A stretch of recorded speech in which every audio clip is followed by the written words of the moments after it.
นี่บ่เรื่องเงินตัวนี้ฮะโดยแม่เราทึกแล้วครบหมดแล้วบ่ครบแล้วทางนี้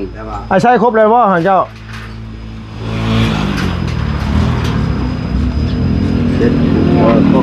ครบแล้วเหรอถึกยังง่ายเฉพาะง่ายนะเฉพาะง่ายถึกแล้วหรอวะเขาจ่ายครบแล้วเนาะทางไอ้ลบก็ถึกแล้วหรอวะถึกแล้วมันใช่แล้วเท่าโดยเราแบบว่ายังบ่ได้ใช้อีกอุบัติกันอีกเว้ยโดยบ่ได้ได้ไอ้ใส่จะไปแล้วตัวนี้น่ะโดยถึกแล้ววะเขาบอกยืมเป็นยืมเนาะมีแต่ว่าเราเลยชัดเจนเอานั่งไปซื้อน้ำมากินเลยนะไปซื้อเป๊ปซี่มาได้ปลาหลาไปให้อ้ายเพิ่นกินเนี่ยอันนี้น้ำใจเฮาตัวนี้น่ะโดยอยากจะซื้อมาให้ทุกพ่อทุกแม่เรากินน้ำหน่อยตรงนี้ชื่อสิให้พ่อน้ำแน่เปลี่ยนมาจะไปแซนมาเอาแกล้มก้อนนึงนะชาวพันผ่านมาโดนนอกรถพิซซ่าไปเพื่อนแกล้มคนเห็นนะนี่ได้เงินน้อยข้าจะมาลงอธิบายเลยผมเข้าใจเล่นเบาๆจังแกล้มนะจังแกล้มอธิบายเลยใจแต่ละคนเข้าใจปั๊บคนมันคิดมาส่วนโอ้ยไว้เลยมึงเลยพ่อยโซ่ปั๊บไว้เลยไว้เลยเข้าไปสิมันจะพ่อเด้อถือได้น้อยใช่น้อยถือป่ะถือแล้วแมนเพราะว่าเขาไล่มาเบิดแล้วเงินน่ะครบโดยเพราะว่าไอ้เฮ็ดเวียกเป็นกูมูไอ้ก็ต้องได้หลายกูมูมันก็ปกติแหละก็ไอ้เฮ็ดเวียกหลายกูมูพร้อมเพราะว่าเขาไอ้ลบเขาไอ้ดีเนี่ยขึ้นเฮือนจริงๆแล้วก็บริเฮ็ดตั้งแต่มือขึ้นเฮือนก้อนขึ้นมือขึ้นเฮือนจริงๆเนี่ยจนมาฮอดมื้อนี้แล้วบริเฮ็ดซอยเจ้าว่าเอาชีซาแล้วก็อ่านมานี่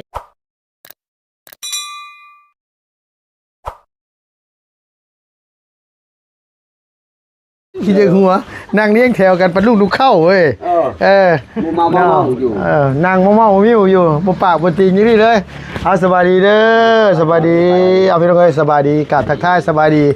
ผมเป็นพี่น้องวัดสุขุสุคนเนาะพี่น้องคอกหมูเรียบร้อยแล้วเนาะยังเหลือแต่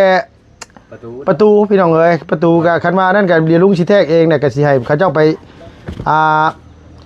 เชื่อมต่ออยู่บ้านดงพอแหละคันว่านั้นเขาสิติดเองก็ได้ดอกประตูคันว่ามันบ่เนื้อบางกว่าแรงก็ได้ติดเองก็ได้ดอกมีแต่ว่าทั้งนี้ทั้งนั้นน่ะเรื่องเงินเนาะบางคนก็เข้าใจบางคนก็บ่เข้าใจยังจักได้ใดกันอยู่เดี๋ยวยังอโศเลกันอยู่ยังเกาหน้าเกาหลังเด้อสิไล่ให้ฟังเลยลบเด้อเอาแบบที่เดียวละเอียดเลยเด้อ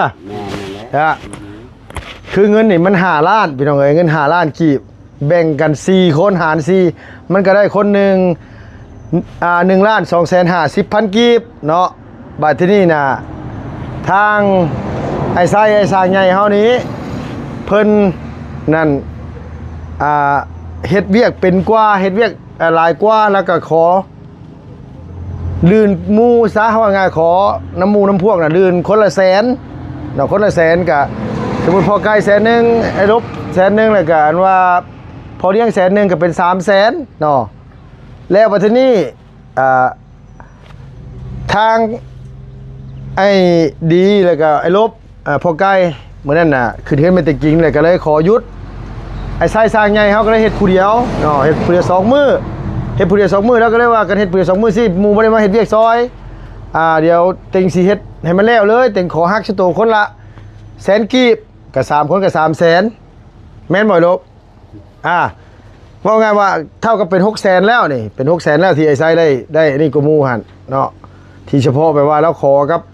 เงินเราหักเฮ็ดเวียกไปหันก็เป็น600,000แล้วบัดนี้เงินทั้งเบิดทั้งมวลมันว่า1,200,000 กีบ1,250,000 กีบนี่ต่อคนนี่ไอ้ไส้หักออก200,000มันเดือนเท่าไหร่เดือน1,50,000มันบ่แม่นบ่เจ้าเข้าใจเฮาบ่บัดนี้เข้าใจเนาะแล้วบัดนี้น่ะไอ้ไส้เนี่ยมื้อนั้นน่ะไอ้ไส้ว่าขอกินน้ำกินในซะน้ำไอ้ลบกับมันว่าไอ้ดีแหละกับพ่อไก่150,000อันยืมเงินล้านให้แม่นบ่มื้อน่ะ150,000บ่ตอนนั้นน่ะชื่อเจ้าน่ะ ต้องจ่ายนะเลี้ยงเองบ่แม่นไอ้ไสสิจ่ายน้ำชื่อเจ้าได้ชื่อเจ้าต้องเข้าใจแล้วว่าเราขอ แม่นๆแล้ว เราขอกินน้ำชื่อเจ้าเนาะเพราะไงว่าเจ้าเท่ากับชื่อเจ้าน่ะเหลือคนละ1 ล้านกีบเพราะว่าเฮาหยุดเวียกไปหลายมื้อแล้วก็2มาก็เฮาก็เฮ็ดเวียกบ่ได้หนักสำเราว่าไงว่าเฮามีแต่กอยปูนแล้วก็คนทรายคนปูนคนอันนี้เรื่องก่อเรื่องสาบเรื่องหยังเราเฮ็ดผู้เดียวเราเบิดเลยนะอ้ายแต่เราก็เลยขอเพิ่มแค่คนละ250,000 กีบไป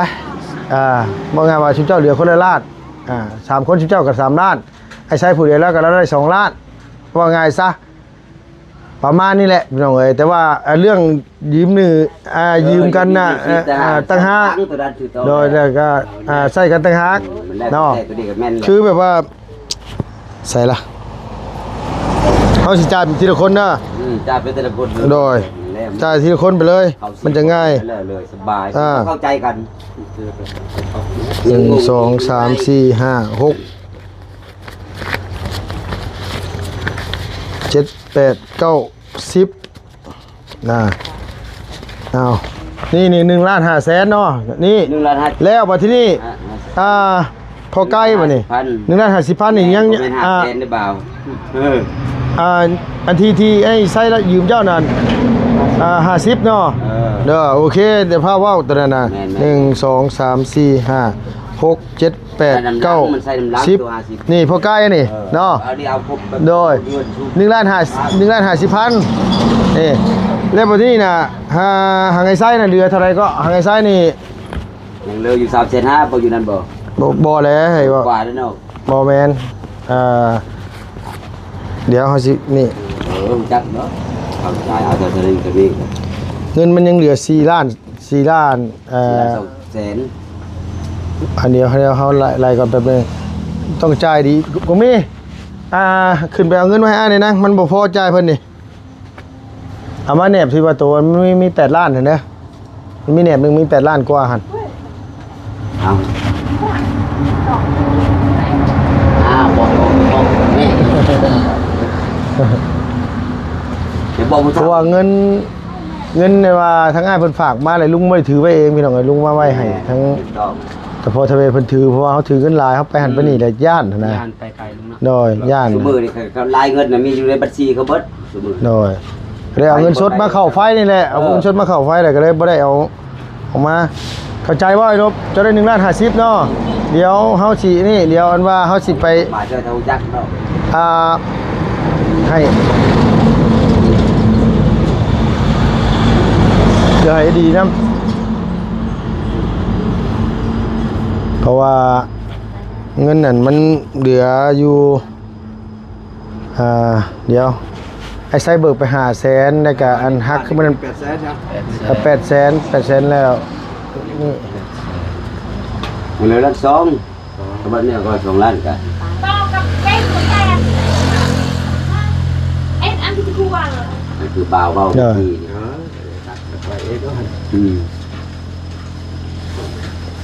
เพราะว่าเมื่อคืนนี้ไอ้ก็เบิกไป300,000เนาะใช่เนาะโดยเงิน4 ล้าน 2ไอ้ใช้เบิกไปก่อนอันนี้ก็เฮาก็มันที่เหลือมันก็เงิน1,50,000เบิกไป300,000ก็ยังเหลือ75อัน7,500,000บ่แม่นบ่ใช่เงินเฉพาะของเจ้าเหลือ7,500,000บ่หรือว่าเดือนเท่าไหร่เอาก่อนเลย500,000เนาะ500,000เอาน้ำลังใน3ได้รวม800,000ว่า800,000แล้วนะได้ลูกแต่เก่าแต่เอาใหม่นะ500,000กับ3บอกง่ายๆว่าเฮาได้ไว้เบิดแล้วเฮาได้ไว้เบิดแล้วเงินได้น่ะ2 ล้านเงินได้2 ล้านแล้วอ้ายเอาไปน่ะ800,000บ่มานี่บ่แม่นว่านี่ดอก800,000ก็ยังล้าน2ก็เอาแหละบ่แม่นบ่นี่เราเอาไปหลายกว่าหันอยู่บ่ได้แม่น800,000ให้ใช้เอาไปน่ะมื้อก่อนชุด500,000แล้วก็มาเอามื่อคืนนี่300,000เป็น8เนาะเป็น8นั่นที่ว่าเราฮักกันว่าโตวันว่าที่เขาไอ้ลบบ่ได้เฮ็ดเวียกหั่น300,000อันนั้นต้องฮักออกนำแม่นบ่อ้ายเงิน2 ล้านนะเฮาต้องฮักออกได้หั่นไปเลยโดยโอเคโดยเพราะว่าอันนั้นน่ะมันเป็นเงินเจ้าไปแล้วอันนั้นน่ะมันเป็นเงินเจ้าไปแล้วเฮาก็ต้องฮักออกไปเลยโดยเอาเงินเอานั่นเอาก่อนถึง บ่เสียงแต่ว่าไล่ดีขึ้นครับผม โดย ถ้าขึ้นก็ คนเอาต้องใจเย็นน้อยพอแล้วเนาะ โดย พ่อเอ้ย น้อยพอแล้วเนาะ แม่ พอต้องใจเย็นเนาะมันบ่ยาก ห เนาะ นึ่ง เนาะ สองสามสี่ห้าหกเจ็ดแปดเก้าสิบอันนี้นี่ของไอ้ดีนี่เขาฝากไว้กับเจ้านี่ เอาพาให้แม่ก็ได้นี่ เดี๋ยวให้แม่อันนี้ของไอ้ดีในเดือน1,50,000แต่ประเทศยังเหลือแต่เงินของไอ้ไส้หันเงิน2ล้านเงินไอ้ไส้หันเด้อเอาบอกไงว่าลบ300,000 เดี๋ยว6แสนสิ5แสนเป็นล้านเอสเนาะเดี๋ยวแป๊บนึงเอาไล่ก่อน ครับก่อนใจเย็น เด็กน้อยตื้อ พอมันออกลาดเอสเนาะเดี๋ยวเพิ่นนะ เดี๋ยวเงินนั่นเงินเดี๋ยวว่าเฮานี่เนี่ยเงิน4.2 ล้านนะเงิน4.2 ล้านนั่นบัดนี้แหละไอ้ไส้เอาไปนั่นตอนแรกเขาว่าสิแบ่งคนละ50 1,50,000เนาะ แม่ ว่าไงตัวที่เบิกไปน่ะบ่เกี่ยวกับเฮานั่นน่ะอันบ่เกี่ยวกันแล้วอันนั้นคือนั่นไปแล้วมันยังเหลือเงินน่ะไอ้ไส้น่ะเหลือ750,000 นั้น แม่นบ่ ไล่แล้ว แม่นบ่เฮาไล่ออกเบิดทุกอย่างเลยน่ะเหลือ จะว่า จะ เอา แม่เล่นอยู่ชนะ เหลือ750,000เงินไอ้ไส้น่ะ จะตายแล้ว โดยไอ้ไส้เหลือ750,000แม่นบ่ จะได้ก้อน โดย 10เลย ไอ้ไส้เหลือ750,000เพราะว่าเจ้าเอาไปเมื่อวานนี่นั่น300,000น้อยเนาะ แม่น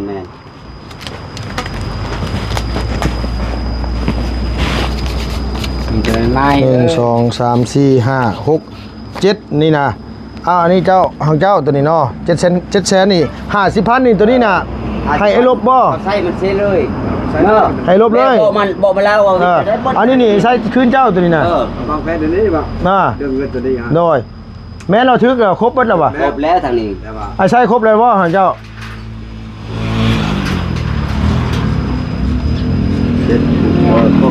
ครบแล้ว ครบแล้วบ่ถึกยังง่ายเฉพาะง่ายนะเฉพาะง่ายถึกแล้วล่ะบ่เฮาจ่ายครบแล้วเนาะทางไอ้ลบก็ถึกแล้วล่ะบ่ ถือแล้วมันใส่แล้วเท่า โดย เราบอกว่ายังบ่ได้ใส่อีกอุกว่ากันอีกเว้ย โดย มียักษ์บ่ บ่ได้เด้ ไอ้ใช้ใช้จะไปแล้วตัวนี้น่ะโดยทึกแล้วบ่เขาเว้ารับยืมเป็นยืมเนาะ แม่นกว่า มีแต่ว่า เราเลยชัดเจน เอานางไปซื้อน้ำมากินเนี่ยนางไปซื้อเป๊ปซี่มาไปลาไปให้อ้ายเพิ่นกินเนี่ยอันนี้น้ำใจเฮาตัวนี้น่ะโดยอยากจะซื้อมาให้ทุกพ่อทุกแม่เรากินน้ำหน่อย มันคือแบบ ชื่อ มา ซื้อสิให้พ่อน้ำแน่ เปลี่ยนมาจังไปแซนมา เอาแกล้มก้อนนึงนะซื้อ ชาว จุ๊บ พัน อ่ะ ชาวพัน ถ้ามันนอก อันนี้มันก็เที่ยวกันมา โดยพิสารไปเพื่อน แกล้มมันแห้งนะ นี่ได้เงินน้อย ชาวพัน ข้าเจ้าว่าอธิบายเดี๋ยวนี้ผมเข้าใจแม่นบ่บ่าว จังกะลำน่ะ บ่าว จังกะลำ จะ น่ะ อธิบายในใจแต่ละคนคนเข้าใจปั๊บ โดย คนมันคิดบ่สด โอ้ยเอาไว้ดิลุงเอ้ย พ่อยโซปั๊บ เอาไว้เลย ไว้แล้ว เข้าไป ซื้อสิให้พ่อนี่เด้อถึกแล้วน้อยใช่น้อยถึกบ่ถึกแล้วแม่นเพราะว่าเฮาไล่มาเบิดแล้วเงินน่ะครบโดยเพราะว่าไอ้เฮ็ดเวียกเป็นกูมูไอ้ก็ต้องได้หลายกูมูมันก็ปกติแหละก็ไอ้เฮ็ดเวียกหลายกูมูพร้อมเพราะว่าเขาไอ้ลบเขาไอ้ดีน่ะคืนเฮือนจริงๆแล้วก็บ่ได้เฮ็ดตั้งแต่มื้อคืนเฮือนก่อนคือมื้อคืนเฮือนจริงๆเนี่ยจนมาฮอดมื้อนี้แล้วบ่ได้เฮ็ดซอยเจ้าว้าวซีซาแล้วก็อ่านมานี่เฮาก็เบิ่งโดยเฮาก็เบิ่งหน้างานคือกันนั่นแหละมีแต่ว่าอาคันมันอยากได้ซ้ำกันเนี่ยคือมันต้องเฮ็ดพร้อมกันซุมื้อโดยมีแต่ว่าตามนั่นแหละ อ๋อสำเร็จแล้วที่แล้ว โดยมีแต่ว่านี่น่ะประตูเดียวเฮาสิใส่เองเฮาดอกบ่ยากดอกเฮาเป็นคนง่ายๆอยู่แล้วล่ะเพราะว่าคันว่าอยากได้หลายน่ะบ่ต้องเฮ็ดหลายคนเฮ็ดน้อยคนเอา เอา2คนเลยแหละ น้อยคัน เพิ่นเฮ็ด30 ล้านน่ะเฮ็ด3คนน่ะ มี10 คนละ10 ล้าน แล้วสบายนะคือเป็นสร้างแล้วก็แล้วแหละ บ่ว่าสร้างใหญ่สร้างเนื้อผู้หนึง แม่นนั่น ลุงมือ2คน แม่นผู้จับผู้บายซอยก็มีแล้ว โดยผู้ยุกไม้ยุกตอกซอยนะ ขัด2คนก็ขึ้นกับสร้างอยู่ราคาก็เพิ่งจับจนยืนแต่ลุ่ม โดย สบายเลย คือแบบว่าเพิ่นมีสีมือเนี่ยเพิ่นบ่ย่านอันนั้นนะเพราะว่าคือเฮ็ดหยังก็ตาม จับลุงเนาะ โดย เรื่องหลังคานั่น เดี๋ยวเขาสิถามอีกทีนึงอันนั้นน่ะอันว่าเรื่องอันว่าเฮ็ดคอกปลาอันว่าเฮ็ดเอาอ่างปลาหันบัดนี้น่ะเฮ็ดอ่างปลานั้นก็บ่ได้เฮ็ดใหญ่ดอกแต่ว่าเฮาสิบ่รู้ว่าเฮาสิเอาในใดเฮายังไม่ถามอ้ายเฮาอยู่โดย ถ้าได้เลทมาจะพูดจะกาแฟได้ทุกคนสบาย โดยคันว่าแบบ กว้างจากเม็ดสั้นยาวจากเม็ด แล้วแต่ชื่อเจ้าสิเอาแบบคือว่าเอาอิงตามชื่อเจ้าแล้วว่าชื่อเจ้าชื่อตัวไหน พูดมาได้ยามน้อยตามใหญ่กันเลยว่าตัวนี้กัน โดย แม่น ก็อีกอย่างเขากับพังเบิ่งว่าอ้ายเพิ่นเช็ดในใดหั่นน่ะ ก็บ่ได้อายกันไปครับ คนมาเล่งเนี่ย มือแล้วเดินเข้าแล้ว เฮาฮู้แหละนั่นแหละเข้าใจแล้วนั่นน่ะเพราะว่าพอง่ายว่าชื่อเจ้า3คนชื่อเจ้าน่ะได้คนละล้านเป็น3ล้านไอ้ใช้ผู้เดียวแล้วทีเดียวหั่น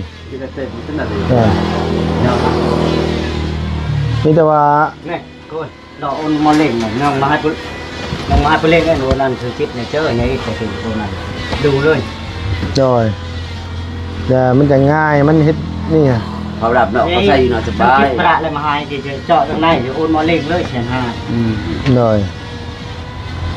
ดีแล้วฮู้ได้ล่ะแล้วบอกแล้วเมื่อกี้นี่นะเราออกกันไงแล้วว่า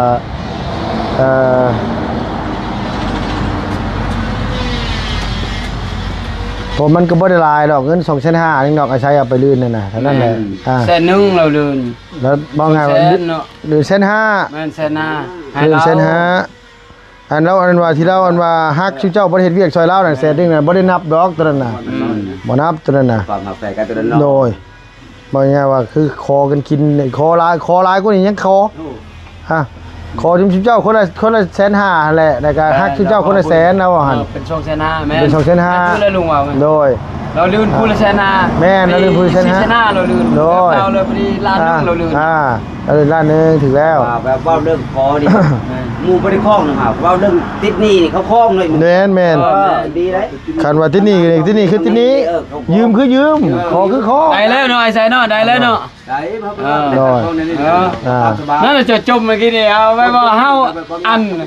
แล้วมันจะได้เงิน นั่นบ่พอลอยเอ้าเฮา ไม่ได้ว่าเฮ็ดจังบ่ได้เฮ็ดจัง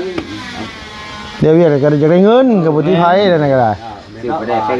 จังนี่ หน่อยชื่อนี่ บ่ได้ปนู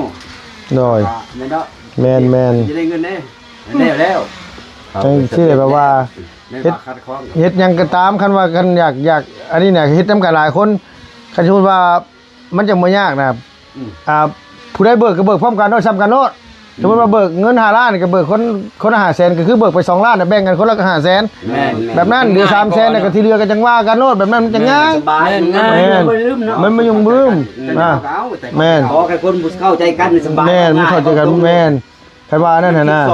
บางคนมันแล้วเข้าหน้าเข้าหลังอยู่จะได้ตัวใส่ตัวยา มันก็อย่างมัน เอา นี่ บ่ยากเนาะ มันยากหรอก ลุงไรก็ดีใจแล้วเฮา ไม่ยากหร ไม่ อก รู้ เขา จั นะ งตั้งไง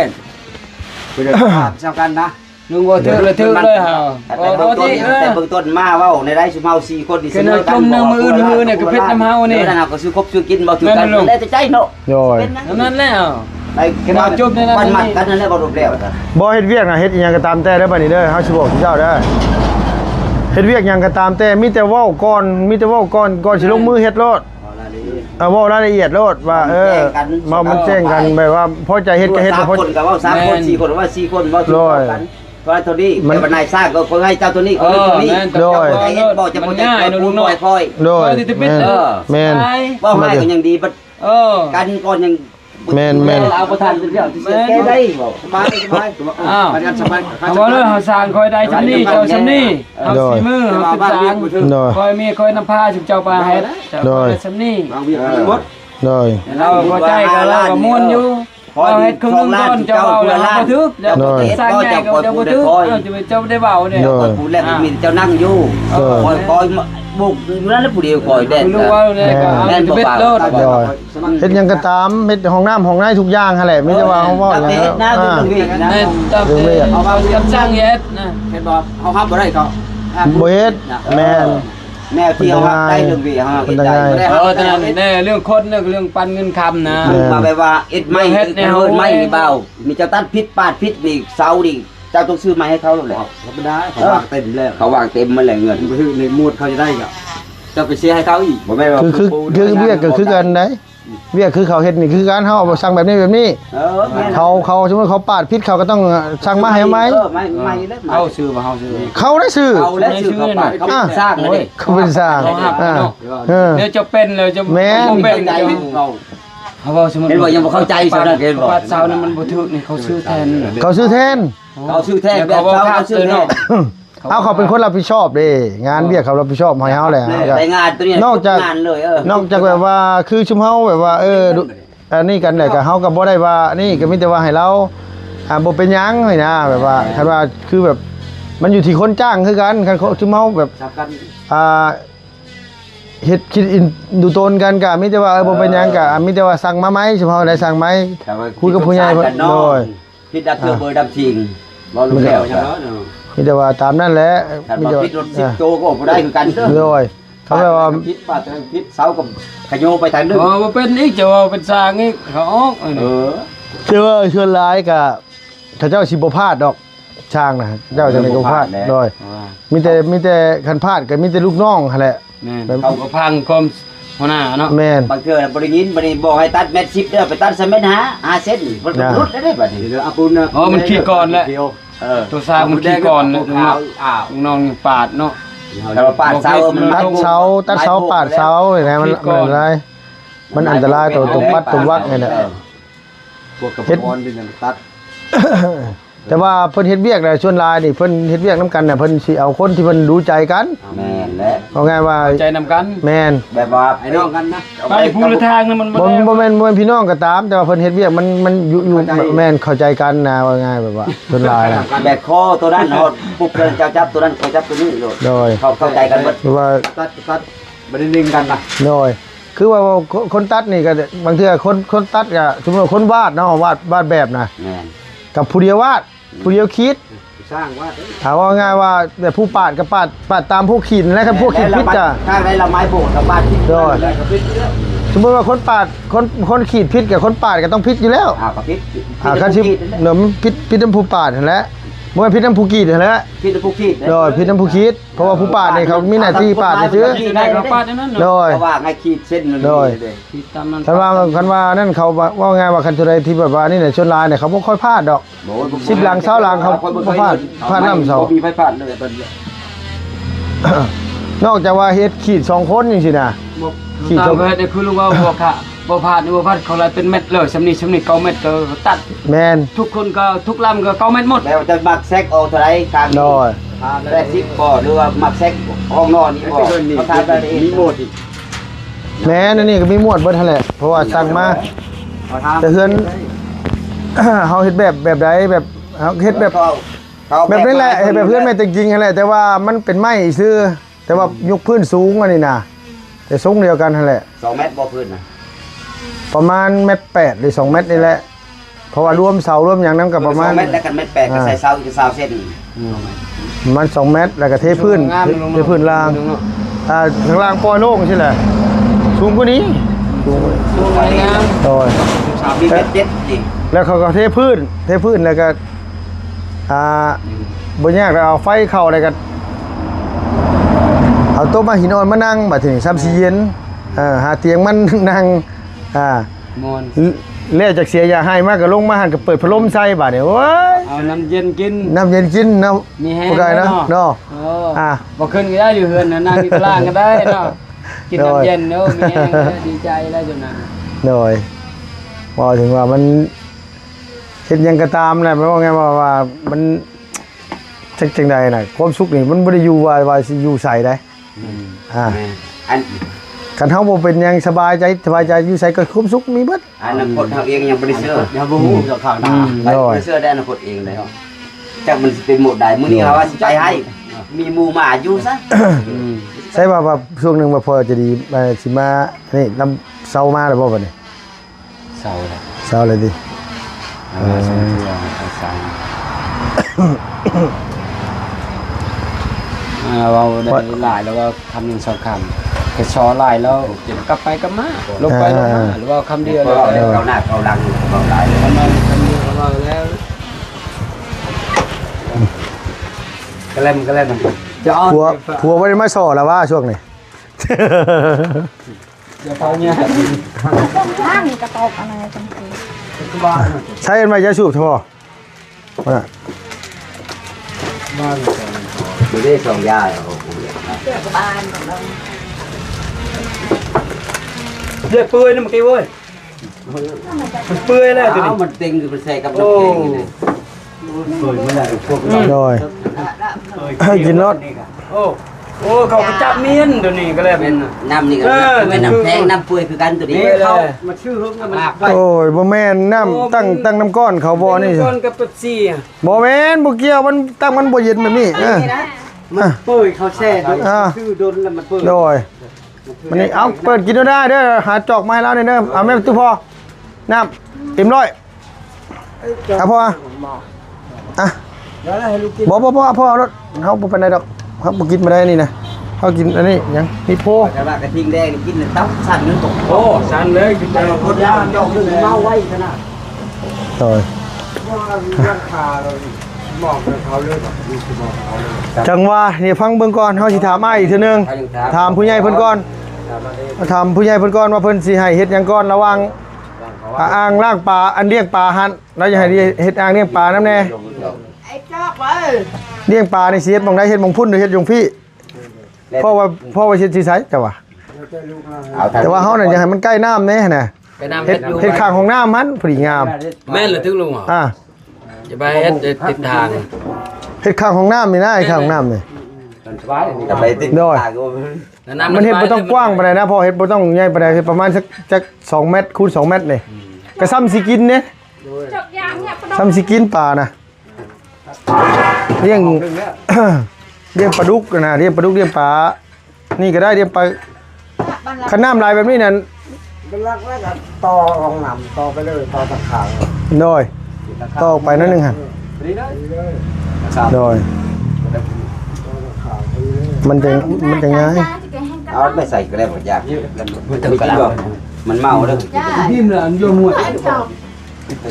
โดยเอาโอเคได้อเสยเด้อเอาสบายดีเด้อบ่สุขสุขคนโดยเอาสบายดีเด้อจังเด้อโดยเอาพี่น้องเอ้ยอันไหนพ่อโดยเขาให้ดีกินเลยซะโดยเอาพี่น้องเนาะอยู่ดีมีแห้งบ่สุขสุขคนจ่ายเงินเพิ่นไปเป็นที่เรียบร้อยแล้วพี่น้องเอ้ยเอาสบายดีเด้อ